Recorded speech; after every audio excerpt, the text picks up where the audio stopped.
Welcome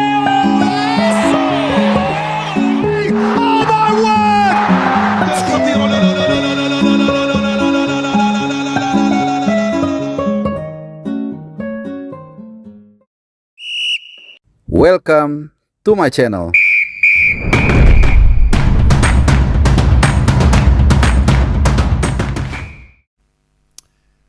Ya, halo teman-teman semua, dimanapun teman-teman berada saat ini, apapun aktivitas teman-teman, semoga dalam keadaan baik-baik, sehat-sehat semua, tidak kekurangan apapun.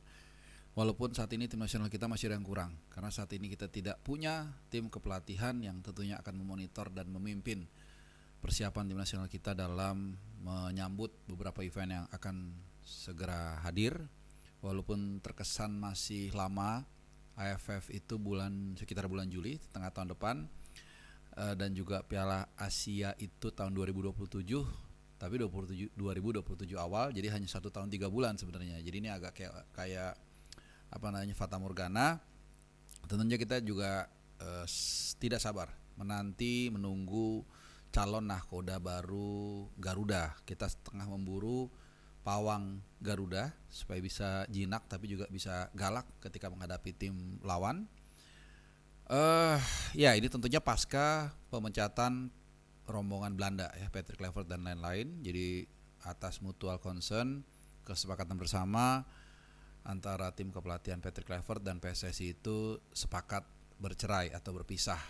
Nah, banyak berseliweran nama-nama calon atau kandidat pelatih tim nasional kita, spekulasi macam-macam, semuanya saling mencari informasi lah ya. Kemudian muncul ya si A, si B, si C lah. Nah, oleh karena itu gue coba akan merangkum situasi perburuan pawang Garuda ini dalam 2 hari terakhir. Jadi pasca pemecatan itu hari Kamis. Ini gue rekam ini persis pergantian hari dari Sabtu ke Minggu. Jadi kalian nonton ini pasti sudah memasuki hari Minggu. Tapi sebelum kita ke sana, gue bukan bikin sok penasaran ya, tapi karena kebetulan juga ada 2 pemain report the board yang akan gue singgung kali ini, yaitu Marcelino Ferdinand. Selamat dulu untuk Marceng, yang ya persiapannya sedikit membuahkan hasil, artinya dia paling tidak sudah mencicipi minute play bersama AS Trenčín, ini klub asal Slovakia, di mana dia masuk di babak yang kedua awal menit 48. Mainnya cukup bagus, dia cukup percaya diri, dan timnya hampir saja kalah sebenarnya, kebobolan duluan, tapi kemudian ada gol tandukan dari AS Trenčín ke Skalika ya, kalau nggak salah namanya Skalika, itulah pokoknya ya. Intinya satu sama, dan dia main cukup percaya diri. Dan kalau kita hitung-hitung dibandingkan saat dia di Oxford United, itu minute play yang didapatin di satu pertandingan tadi itu lebih banyak ya dari seluruh musim dia di Oxford United.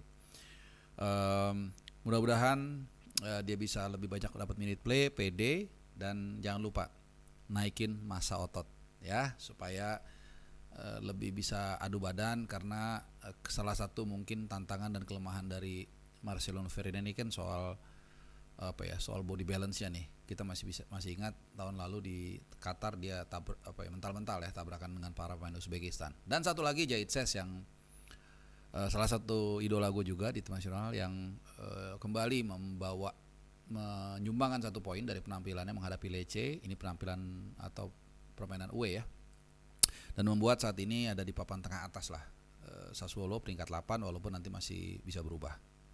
Clean sheet lagi nih, jadi kalau nggak salah tahun ini musim ini ada beberapa kali clean sheet lah, jadi lebih baik dibandingkan perjalanan Bang Jai dengan Venezia musim lalu. Semangat Bang Jai. Nah, kembali lagi kita ke topik ya, ke topik kepelatihan. Mohon maaf, jadi gue sisipin sedikit tadi karena yang lagi hot ini juga tim kepelatihan, tapi kita tidak bisa meninggalkan juga ya rapport abroad atau performa dari para pemain tim nasional kita, baik yang di luar negeri maupun juga yang di dalam negeri. Nah, gue akan luruskan dulu pertama soal gosip Louis van Gaal.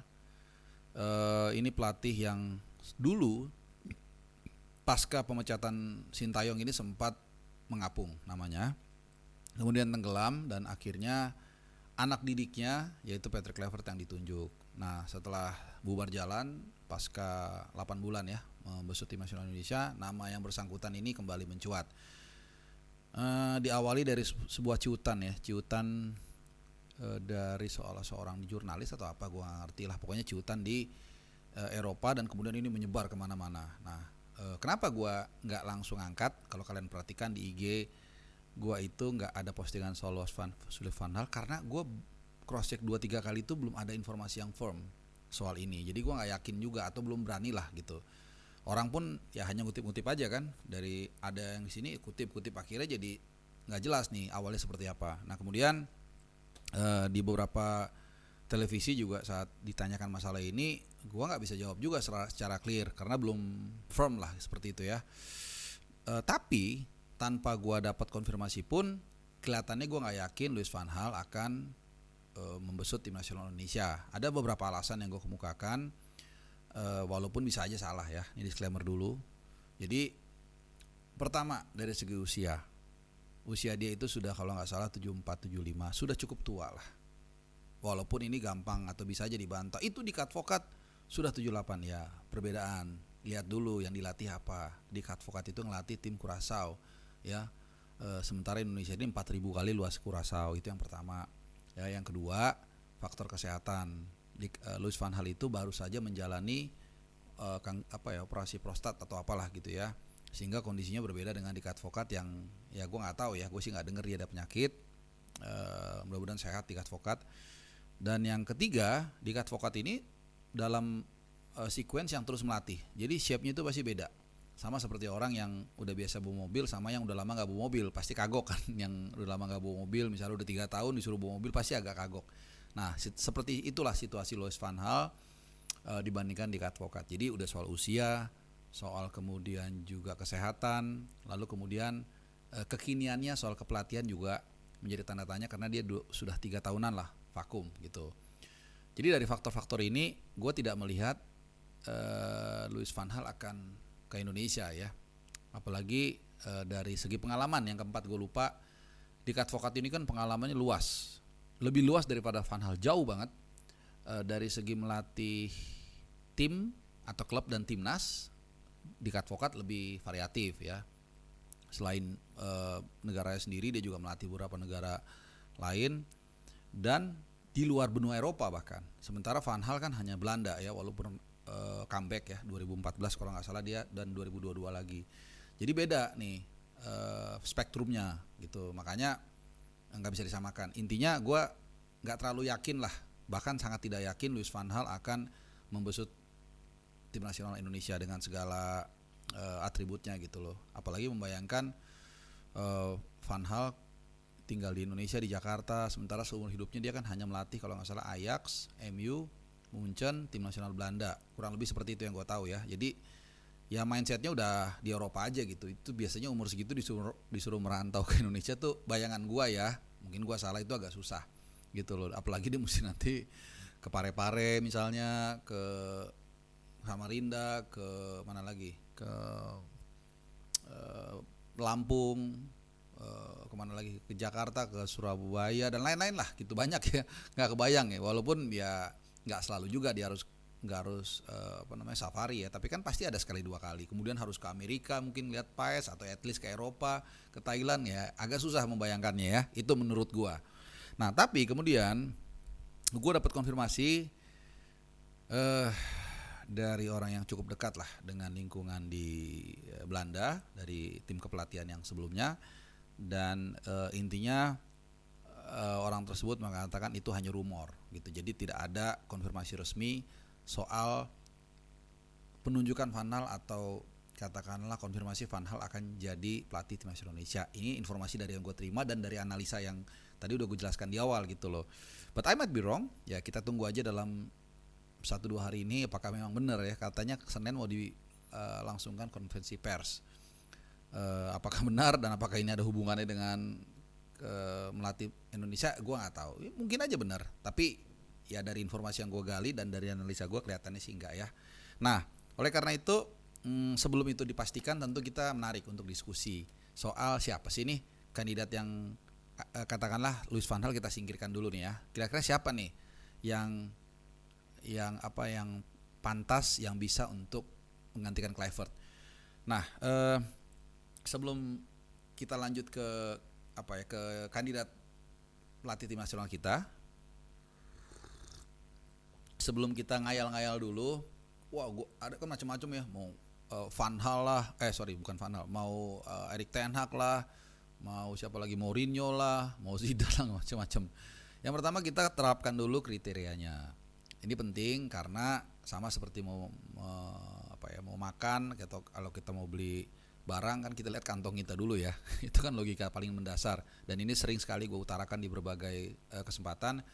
Jadi ya sesuaikan dengan budget. Kenapa ini penting? Ini sangat mendasar teman-teman. Pertama ya kita harus sesuaikan dengan anggaran kita dan kedua nggak boleh sembarangan juga nih ya karena pemerintah sendiri kan sudah menegaskan ada efisiensi. Jangan sampai kita salah pilih nanti bayar kompensasi lagi. Ini kan pemborosan, ya kan. Yang ketiga ya jangan terlalu mahal-mahal lah gitu ya. Kita kan juga lagi nggak lagi bagus-bagus juga situasinya. Jadi sesuaikan lah intinya dengan kantong kita. Lalu dari sana kan kesortir. Seperti kalau kita lagi mau misalnya keluar kota milih hotel, ya kan kita sortir harganya dulu nih. Ngapain kita lihat yang harganya 5 juta semalam tapi kantong kita cuma 800 ribu gitu. Kita sortir aja yang 800 ribuan, nanti kan tinggal kita pilih yang mana yang kira-kira paling layak. Nah itu yang pertama. Yang kedua availability. Ya kalau misalnya dia budgetnya masuk tapi sedang membesut tim dan sedang ongoing gitu ya, yang nggak bisa juga kan gitu. Jadi dua ini dan kemudian baru ketiga itu 3A, 3B, 3C kriteria-kriteria yang sering kalian dengar, biasanya mengerti kawasan Asia, kemudian juga filosofinya cocok dan lain-lain. Nah dari situlah kita bikin dua pot. Satu itu potnya STY comeback ya. Sekali lagi ini kita bukan dasar suka nggak suka ya, supaya ada dasarnya dulu nih. Jadi berdasarkan analisa SWOT lah kalau kerennya gitu ya, plus minusnya. Satu itu pot bring back STY, satu lagi yang baru gitu. Nah, update terakhir yang baru ini pun sudah mengecil. Tadinya kan ada beberapa calon tuh yang teman-teman tahu lah ya, Timur Kapatse, Jesus Casas, siapa lagi ya, bahkan juga ada Bernardo Tavares kalau mau yang semi lokal ya, walaupun dia orang asing, bahkan juga Bojan Hodak, ada Paulo Bento dan lain-lain ya. Tapi Jesus Casas ini udah hampir gugur. Karena kalau kalian mungkin boleh cek, itu dia sudah sangat dekat untuk membesut Singapura gitu ya. Jadi ini agak lumayan mengurangi pilihan kita juga. Tersisalah salah satu yang paling kuat menurut gua di luar Sintayong ya, yaitu Timur Kapatse. Dan kebetulan gua juga sudah mendapatkan komunikasi langsung dengan yang bersangkutan dan dia ini masuk kriteria nih kayaknya ya. Soal budget gua nggak tahu tapi kelihatannya sih masuk lah. Yang kedua availability-nya juga dia bilang dia saat ini memang asistennya tim nasional Uzbekistan tapi sudah mau selesai lah. Jadi udah tinggal dikit lagi, gampang sih itu ya. Masalah teknikal aja. Dan dia bilang dia tertarik untuk membesut Indonesia. Dan dia walaupun dia mendapatkan juga beberapa tawaran tapi dia tertarik dan dia impress dengan tim nasional Indonesia dan dia bilang gue juga cukup mengenal Indonesia lah karena memang kebetulan gue pernah satu ruangan dengan dia nih di Piala Asia U23 sebelum kita menghadapi mereka kan ada konferensi pers. Nah dia di situ tuh konferensi pers Timur Kapatse 2 kali sebenarnya gue ketemu dia. Satu lagi itu di drawing AFC House. Jadi intinya dia udah nggak terlalu asing lah. Jadi dia bilang itu dia ingat ketemu sama Indonesia dan waktu itu kita kalah ya, dan dia juga pernah main di GBK nih by the way sebagai pemain di Piala Asia 2007. Jadi intinya dia tertarik dan membuka pintu dan kriterianya masuk ya, mengenal sepak bola Asia, bahkan dari orang Asia juga, dan budget dan available dan kantongnya kelihatannya masuk ya. Dan mungkin ada yang lain-lain lagi nih yang non STY ya. Sayangnya Jesus Casas sudah kita singkirkan dulu ya, walaupun ini juga sebenarnya menarik. Nah nanti mungkin teman-teman tambahin tuh calon di luar Sintayong siapa. Nah kita ke Sintayong.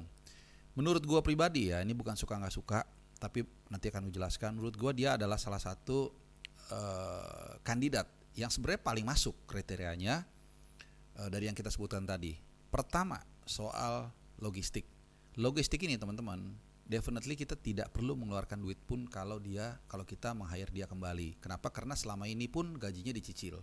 Jadi ini to be precise, dia ini sebenarnya kasarnya sebenarnya bukan dipecat ya. Cuman di meja pojokan aja nih. Kalau pegawai negeri yang jadul pasti tahu ya. Jadi gue tetap gaji lu, tapi lu nggak usah di sini gitu loh, nggak usah kerja. Jadi gajinya itu masih dicicil, dibayar gitu. Jadi kalau dia balik, kita nggak perlu lagi tuh keluar duit untuk bayar pelatih baru. Nah kalau bayar pelatih baru itu jangan salah teman-teman, bukan hanya bayar gaji, signing fee-nya juga ada. Nah signing fee-nya ini kan bukan 10-20 juta ya, mungkin ratusan juta bahkan miliaran. Artinya nih kita bisa hemat budget. Dan ini sesuai dengan apa yang diarahkan oleh pemerintah bahwa kita harus efisien. Ya, dan jangan lupa ya, ini jangan salah keputusan ini buang-buang duit nih, karena bukan hanya uang pemerintah ya yang disalurkan melalui Kemenpora dan paling besar loh caburnya ke sepak bola, tapi juga duit-duit kita yang kita tuangkan, kita salurkan melalui pembelian tiket, pembelian jersey dan lain-lain. Jadi harus juga ada pertanggungjawabannya dengan mengambil kebijakan yang efisien itu. Jadi tidak perlu keluar duit lagi nih teman-teman. Nah, yang kedua available udah pasti, dia kan baru dipecat atau berpisah dari Ulsan Hyundai kan, available. Kemudian yang 3A, 3B, 3C mengenal filosofi, orang dia yang bawa sendiri filosofinya ke sini kan, kemudian dia tidak perlu beradaptasi lagi ya, karena dia sudah tahu timnya semua, dia tahu lah ya, pemainnya pun udah tahu dia. Dan yang ketiga juga 3C, acceptance dari fans itu gue yakin relatif sangat besar. Ya kenapa gue bilang seperti itu? Ya kalian bisa lihat ya kan, nama STI itu bergema di mana-mana, dari mulai Australia sampai dengan di Saudi, bahkan di Sidoarjo juga. Gitu. Tentu tidak semua, pasti ada yang tidak sepakat, ada yang tidak suka, itu normal pasti. Tapi secara umum gue juga, ini pasti yang segrup sama gue tahu ya, gue sempat iseng-iseng aja bikin polling, itu mungkin sekitar 70-80% lah rata-rata tuh dari semua pilihan loh. Ada Jesus Casas, ada Timur Kapace, ada Jose Mourinho, ada Bring Back ST, itu sekitar 60-70% lah, at least 65% itu memilih ST. Jadi acceptance-nya ada. Artinya kalau kita lihat situasi ini, maka kalau dia balik bukan tidak mungkin atau hampir pasti bulan November nanti ada 2 FIFA Matchday, tengah November itu GBK akan lebih riuh lagi, kemudian juga acceptance-nya ada, dan ini akan membuat aura positif di sepak bola kita yang tengah gundah gulana. Nah tinggal tantangannya adalah apakah mampu diwujudkan, karena ada 3 tantangan lagi nih teman-teman untuk mewujudkan Bring Back STY. Pertama, apakah STY mau? Ya kan, karena ada luka yang kita nggak tahu nih apakah sudah kering atau enggak. Tapi ini agak terpatahkan nih teman-teman. Karena translator Sintayong JJ sudah mengatakan ya bisa-bisa aja gitu loh. Tapi ya mungkin kalau bisa di trade-nya tuh hati-hati ya, mungkin artinya ya bawa nasi tumpeng lah kasarnya gitu, mungkin itu ya. Nah masalahnya kan apakah kemudian Pak Ketum Erick Thohir ini mau menurunkan egonya ya kan, untuk berrekonsiliasi lah, bahasa gua nggak usah minta maaf deh, kalau minta maaf kan terlalu merendahkan ya, berrekonsiliasi. Karena STI ini udah buka pintu, udah ngasih hints ya, mau nggak ini. Nah yang ketiga adalah sengkuni nih ya, orang-orang yang selama ini sangat membenci STY yang mungkin akan menjadi duri dalam daging, bisa nggak di handle nih. Nah kalau 3 ini bisa dirujukan, bisa dikondisikan, maka peluang untuk STY untuk comeback itu mungkin saja terjadi. Ini di luar opsi yang pelatih baru ya. Nah tinggal nanti bagaimana rundownnya. Nah tentu November ini akan kita lihat ya, semangat itu, euforia itu dengan Sintayong comeback, apakah akan, ya mudah-mudahan sih akan membuat tim fans akan lebih semangat. Dan kalau gue boleh usul, ini kan boleh ya usul gitu ya, kalian juga boleh usul, nanti tinggal kita lihat yang mana yang ditempuh jalannya. Juli ya, Maret ada juga kalau nggak salah FIFA Matchday, setelah itu ada lagi kalau nggak salah, tapi Juli yang paling penting nanti ada AFF. Kalau saran gue untuk membuat STY comeback ini tidak menjadi sasaran tembak, tidak menjadi bumerang, tidak menjadi backfire ya, karena banyak orang yang mengatakan gini argumennya, aduh udah deh STY nggak usah ngelatih aja, nanti kalau latih balik lagi dia kepleset malah jadi jelek namanya. Ya gue bilang itu namanya gak berani menerima tantangan. Nah makanya, tapi gimana caranya kan untuk meredam situasi itu?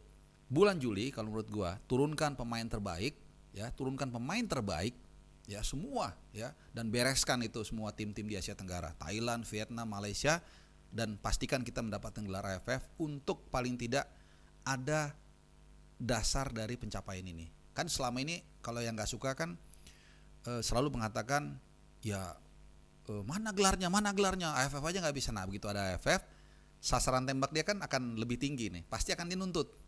Wah AFF doang, bisa nggak AFC atau Asian Cup? Ya kita sambut tantangan tersebut, minimal kita sekarang sudah semakin tinggi nih pencapaiannya.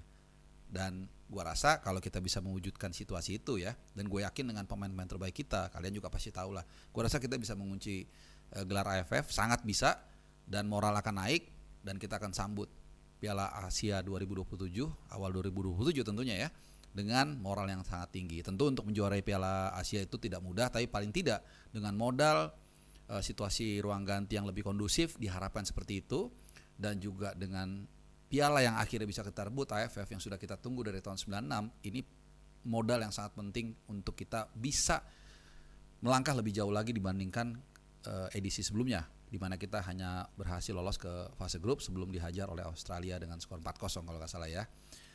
Jadi kira-kira seperti itu pandangan gua, wrap gua dalam 2 hari terakhir ini soal transisi kepelatihan dari Patrick Kluivert ke siapapun itu. Sekali lagi ini hanya usul. Sebagai orang biasa, fans gue tidak mewakili kalian. Kenapa gue bilang begitu? Karena ini suara gue, belum tentu suara kalian sama, ya kan? Dan gue bukan hierarkinya kalian tidak di bawah gue, tidak di atas gue juga. So feel free juga buat kalian untuk nimbrung, untuk memberikan usul, dan sebagai warga negara yang baik kita serahkan mekanisme ini kepada PSSI ya, sebagai representasi masyarakat sepak bola Indonesia melalui mekanisme yang ya mereka yang tahu, lebih tahu mungkin ada rapat esko atau apapun untuk menentukan atau menunjuk siapa pelatih yang akan dipilih nanti. Oke teman-teman, mudah-mudahan paparan gua memberikan insight tambahan ya. Mohon maaf kalau ada yang kurang, dan sekali lagi silahkan kita nimbrung, ngobrol, tidak perlu menghujat. Kalau ada yang beda, kalau ada yang nggak suka Sintayong nggak apa-apa ya, kasih tahu kenapa alasannya, atau bukan nggak suka, nggak setuju, itu nggak masalah, jangan dihujat. Yang setuju juga nggak usah dihujat, biar pemikiran kita kaya dan menjadi sumbangsi bagi teman-teman kita di PSSI dalam mereka mengambil keputusan. Kira-kira seperti itu teman-teman. Semoga kalian dalam keadaan sehat, dalam keadaan juga baik-baik semua, tidak kurang apapun, dan salam dari gua, adios.